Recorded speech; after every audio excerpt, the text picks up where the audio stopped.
اللهم إني أسألك حبك وحب من يحب. نحمدہ و نصلی علی رسول الکریم، اما بعد، فاعوذ باللہ من الشیطان الرجیم، بسم اللہ الرحمن الرحیم۔ محترم ناظرین، آج ہم تیسرے پارے کے احکام اور خلاصہ اور اس کی تفسیر کا ذکر کریں گے۔ اس مبارک پارے کے دو حصے ہیں۔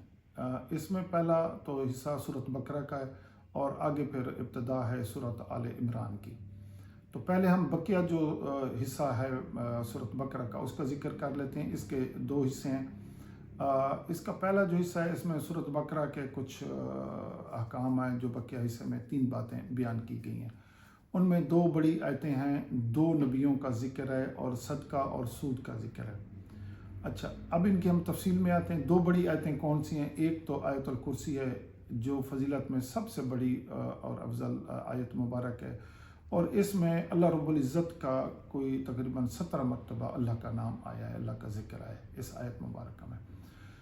اس میں جو دوسری بڑی آیت ہے وہ آیت مدنیہ ہے جو مقدار میں سب سے بڑی ہے، اور اس میں تجارت اور قرض کے متعلق جو احکام ہے وہ مذکور ہیں۔ اور اس ہی سورۃ بقرہ میں آخری جو ہے وہ 2 نبیوں کا ذکر ہے۔ ان میں ایک حضرت ابراہیم علیہ السلام کا نمرود سے جو مباحثہ ہوا اور احیاء موت کے جو مشاہدے کی آپ نے دعا کی، اور دوسرے اس میں حضرت عزیر علیہ السلام جنہیں اللہ تعالیٰ نے 100 سال تک موت دے کر پھر زندہ کیا۔ یہ اس کے احکام ہے۔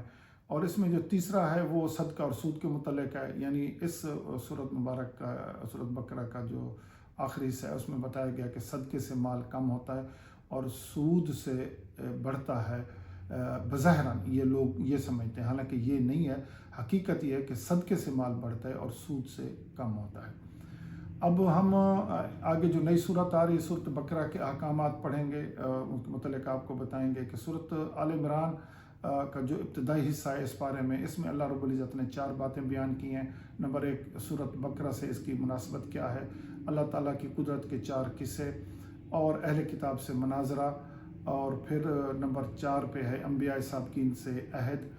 اب ایک ایک کی ہم تفصیل عرض کریں گے کہ سورۃ بقرہ سے مناسبت کیا ہے سورۃ آل عمران کو۔ تو سورۃ آل عمران اور سورۃ بقرہ کی نسبت یہ ہے کہ دونوں صورتوں میں قرآن کی حقانیت اور اہل کتاب سے مخاطب کیا گیا۔ سورۃ بقرہ مبارک میں خطاب زیادہ تر جو ہے نا وہ یہود سے ہے، اور سورۃ آل عمران میں جو زیادہ تر خطاب ہے وہ نصارہ سے ہے۔ اب دوسرا اس میں جو 4 قصے بیان کیے گئے، ان میں پہلا قصہ جو ہے وہ جنگ بدر کا ہے، جو 313 صحابہ رضوان اللہ اجمعین نے 1000 کو شکست دی تھی۔ جی محترم ناظرین، تو تیسرے پارے کے احکامات ہم بتا رہے تھے، اس کا خلاصہ تو اس میں یہ دوسرا جو قصہ ہے وہ حضرت مریم علیہ السلام کے پاس جو بے موسم پھل پائے جاتے تھے، جنہیں حضرت ذکر علیہ السلام نے پوچھا، اور پھر آپ نے انہیں یہ جواب دیا کہ ہوا من عند اللہ، یہ میرے اللہ کی طرف سے بے موسم پھل آتے ہیں۔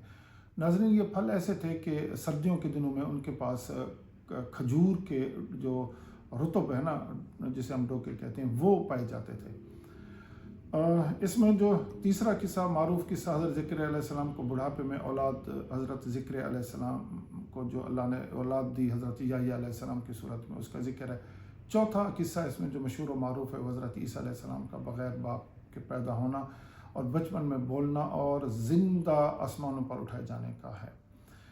تو اب تیسرے جو اس پارے کے احکام ہے وہ مناظرہ ہے۔ یہ جو مشہور و معروف مناظرہ سرور دو عالم صلی اللہ علیہ وسلم نے عیسائیوں کے ساتھ فرمایا تھا کہ اہل کتاب سے مناظرہ یہی ہوا کہ پھر ان کے ساتھ مباہلہ ہوا کہ تم بھی اپنے اہل عیال کو لاؤ، میں بھی اپنے اہل عیال کو لاتا ہوں، پھر ہم مل کر اللہ رب العزت سے دعا کرتے ہیں، ہم میں سے جو جھوٹا ہوگا اللہ رب العزت کی اس پر لعنت ہوگی۔ اور وہ پھر جو نصارہ تھے، اہل کتاب جو تھے، وہ پھر بھاگ گئے، پھر انہوں نے یہ دعوت قبول نہیں کی، حالانکہ یہ جو آپ کی جو دعوت تھی وہ یہی تھی کہ کلمۃ الحق جو لا الہ الا اللہ ہی کی دعوت تھی۔